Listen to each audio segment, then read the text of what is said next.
BCI న్యూస్కి స్వాగతం. కావలి 2 టౌన్లో కానిస్టేబుల్గా పనిచేసే రాజేంద్ర తమ స్థలంలో చికెన్ షాపు ఏర్పాటు చేసి అడిగితే అట్రాసిటీ కేసు పెడతామని బెదిరిస్తున్నారని జిల్లా కలెక్టర్ న్యాయం చేయాలని కావలికి చెందిన శోభనాల సాయి సుస్మిత తెలిపారు. సోమవారం జరిగిన గ్రీవెన్స్ డే సందర్భంగా జిల్లా కలెక్టర్కు వినతి పత్రం ద్వారా తెలిపారు. సందర్భంగా మీడియాతో మాట్లాడుతూ కావలి ముద్దూరుపాడు హైవే ట్రంక్ రోడ్లో తాము 2020లో స్థలాన్ని కొనుగోలు చేశామన్నారు. తమ కోడలి పేరుతో 30 అంకణాల స్థలం రిజిస్టర్ అయ్యిందన్నారు. 1973 సంవత్సరంలో సర్వే నెంబరు 3Bలో బిఎస్ఎన్ఎల్ భవనం కట్టాల్సి ఉండగా 3Aలో బిఎస్ఎన్ఎల్ భవనాన్ని కట్టారన్నారు. రామస్థలంలో భవనం కట్టారని తొలగించాలని బిఎస్ఎన్ఎల్ అధికారులకు తెలిపామన్నారు. బిఎస్ఎన్ఎల్ భవనం పక్కన గల తమ స్థలంలో కావలి 2 టౌన్లో కానిస్టేబుల్గా పనిచేసే రాజేంద్ర చికెన్ షాపు పెట్టి తమను ఇబ్బందులకు గురి చేస్తున్నారన్నారు. తమ స్థలంలో షాప్ పెట్టడం ఏంటి అని ప్రశ్నించగా తమపై SC/ST కేసు అట్రాసిటీ కేసు పెడతామని బెదిరిస్తున్నాడన్నారు. తమ స్థలంలో దౌర్జన్యంగా షాప్ పెట్టి తమను బెదిరిస్తున్నారన్నారు. ఈ విషయాన్ని కావలి కార్పొరేషన్ అధికారులకు పోలీసులకు తెలిపినా తమకు న్యాయం జరగలేదన్నారు.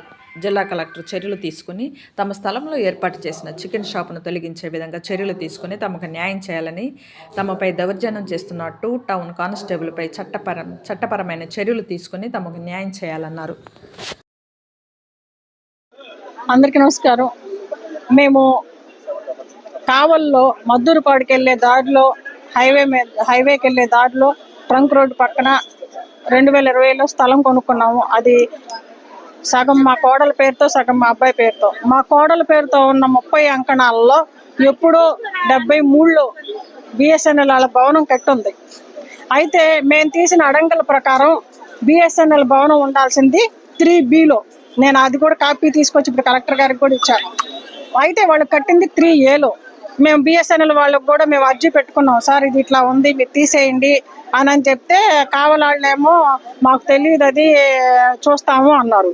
అందుకని ఇక్కడ DEకి GM గారికి కూడా పెట్టాము, వాళ్ళకి కూడా రిజిస్టర్ పోస్ట్ చేసాము, మళ్ళీ పర్సనల్గా కూడా ఇచ్చాము. అయితే ఆ బిఎస్ఎన్ఎల్ భవనానికి ముందు స్థలం మాదే, మా డాక్యుమెంట్లలో మ్యాప్ ప్రకారం కూడా మాదే. కానీ అది బిఎస్ఎన్ఎల్ స్థలము. ఆ స్థలంలో మేము షాప్ పెట్టుకుంటామని ఎక్కడి నుంచో వచ్చి 2 టౌన్ పోలీస్ స్టేషన్లో కానిస్టేబుల్గా పనిచేస్తున్న 3175 నెంబరు ఆ కానిస్టేబుల్ తల్లిదండ్రుల చేత, వాళ్ళ మేనల్లుడి చేత అక్కడ షాప్ పెట్టించి, వాళ్ళ తల్లిదండ్రులు ఎప్పుడు అక్కడే ఉంటారు, కావాలంటే ఫోటోలు కూడా చూడండి, అక్కడే ఉంటారు. ఆ షాప్ పెట్టించి ఇప్పుడు స్థలము మాదా బిఎస్ఎన్ఎల్దా అనేది మేము తేల్చుకుంటాం. బిఎస్ఎన్ఎల్ అంటే ప్రైవేట్ సంస్థ కాదు కదండి, గవర్నమెంటేగా. ఎవరి ఇంటి ముందున్న గవర్నమెంట్ స్థలం వాళ్లే వాడుకుంటారు. అంతేగాని ఎక్కడి నుంచో వచ్చి అతను పెట్టుకొని మేము దళితులు, మేము ఎక్కడైనా పెట్టుకుంటాం, మమ్మల్ని అడిగే హక్కు మీకు ఎవరికి లేదు, మీరు ఇంకోసారి కనుక తీసేయమంటే మీ మీద SC/ST కేసులు పెడతామని నోటికి వచ్చిన బూతులు. పెద్ద ఆయన ఆడాళ్ళు అనుకోండి, మా కోడలు అట్టే వెళ్ళిద్ది, వాళ్ళ అమ్మగారి ఇల్లు అటు. ఎప్పుడన్నా చూద్దామని వెళ్తే బూతులు, ఇంకా వెళ్ళటానికే భయం వేస్తుంది. CC కెమెరాలు పెట్టి అంత దూరం నుంచే చూసి మమ్మల్ని తిట్టడం. అందుకని ఇవన్నీ పడలేక మా ఎమ్మెల్యే గారికి చెప్తే, అమ్మా మనం టెక్నికల్గా వెళ్దాం, మీకు హక్కు ఉంది కాబట్టి మీరు బిఎస్ఎన్ఎల్ వాళ్ళకి ఎటు పెట్టుకున్నారు, ఇది కూడా మీరు అధికారుల ద్వారా పెట్టండి, నేను కూడా చెప్తానని ఆయన చెప్పారు. మేము సర్వేలో తీసుకున్నాము. మీ సేవలో అడంగలు తీసాం. B3లోనే ఉంది, 3Bలోనే ప్రభుత్వ భూమి ఉంది. బిఎస్ఎన్ఎల్కి 2 చోట్ల పక్కపక్కన ఇవ్వరుగా, ఒకటేగా ప్రభుత్వ భూమి. అక్కడ ఉంటే వీళ్ళు ఇక్కడ కట్టారు. అప్పట్లో మొత్తం 1 ఎకరం అయి ఉండేసరికి ఎక్కడో చాటన్నట్టు కట్టారు. సరే, అది మేము తేల్చుకుంటాం. మేము ఎవరి స్థలాలు ఆక్యుపై చేయలే. కావాలంటే మీరు అందరికి ఎంక్వైరీ చేసుకోవచ్చు. మేము ఎవరి సొమ్ము తినేవాళ్ళం కాదు. మా స్థలం కోసం మేము న్యాయ పోరాటం చేస్తున్నాం. దీనికోసం ఎంత దూరమైనా న్యాయంగా పోరాడతాం, ఎంత దూరమైనా వెళ్తాం. కానీ ఆ కానిస్టేబుల్ వచ్చి అక్కడ పెట్టి మమ్మల్ని నానా దుర్భాషలు ఆడి, ఆడాన లేదు మగాని లేదు, అసలు ఒక మాట అని కాదు మేము చెప్పలేము, అట్లాంటి మాటలు మాట్లాడుతున్నారు. అదేమంటే కేసులు పెడతామని భయపడుతున్నారు. అందుకే మేము లోకల్గా అందరి అధికారులకు ఇచ్చాము. మళ్ళీ ఇక్కడ కూడా కలెక్టర్ గారి ద్వారా గ్రీవెన్స్లో అక్కడ కమిషనర్ గారికి కూడా ఇచ్చాము. ఆయన కూడా పాజిటివ్గానే మేము చూస్తామన్నారు.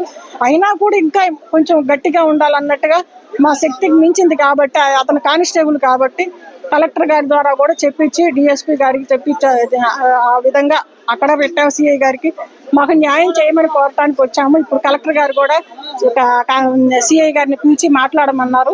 ఆయన డిఎస్పీ గారితో కూడా చెప్తాము, మేము వస్తాం ఇక్కడి నుంచి అని చెప్పారు. మాకు న్యాయం చేస్తారని చెప్పారు. న్యాయం జరుగుద్దని మేము మనసారా అంటున్నాం. ఎందుకంటే మేము న్యాయ పోరాటం చేస్తున్నాం కాబట్టి మాకు న్యాయం జరుగుద్ది. దేవుడు మా ఎందున్నాడు, ఇష్టం వచ్చినట్టు మాట్లాడుతున్నాడు అతను.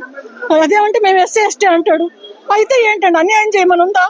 మమ్మల్ని తిట్టమని మేము అసలు నోరు తెరవకముందే మీరు మమ్మల్ని తిడుతున్నారంటాడు. మమ్మల్ని కులం పేరుతో దూషించారంటాడు. అసలు ఎవరు పోనీ దూషిస్తే ఒకసారి కాకపోతే ఒకసారి వాళ్ళకి సీసీ కెమెరాల్లో కనపడాలిగా మేము తిడితే. ఆ విధంగా మమ్మల్ని హింస పెడుతున్నారు. దీనికి పరిష్కారం కోసం వచ్చాము. మాకు న్యాయం చేస్తారు కలెక్టర్ గారు, మా స్థానిక నాయకులందరూ, మా స్థానిక అధికారులందరూ కూడా మాకు న్యాయం చేస్తారని మేము అనుకుంటున్నాం. ధన్యవాదాలు. నా పేరు శోభనాల సాయి సుష్మిత. స్థలం నాకే, అదే మా పేరు మీదే మా మామయ్య గారు రాసిచ్చారండి. అదే ఆ స్థలం ముందు వాళ్ళు పెట్టి మేము ఈవెన్ ఆ స్థలంలోకి వెళ్ళడానికి కూడా దారి లేకుండా చేశారండి వాళ్ళు. ఆ స్థలంలోకి వెళ్ళాలన్నా కానీ కెమెరాస్ పెట్టి మీరు ఎందుకు వస్తున్నారు, అసలు ఏం అవసరం మీకు అన్నట్టు మాట్లాడుతున్నారు. అట్లా వెళ్ళడం, దానివల్ల తిట్టడము, మమ్మల్ని అక్కడికి వెళ్ళడానికి మీకు రైట్ లేదు అన్నట్టు చేస్తున్నారు. సో స్థలంలోకి కూడా వెళ్ళడానికి ఆప్షన్ లేకుండా చేశారు. ప్లస్ అసలు కెమెరాస్ పెట్టి అసలు అంత ఇంకా న్యాయం కోసం వచ్చాము, జరుగుతుందని నమ్ముతున్నాం. అంతే.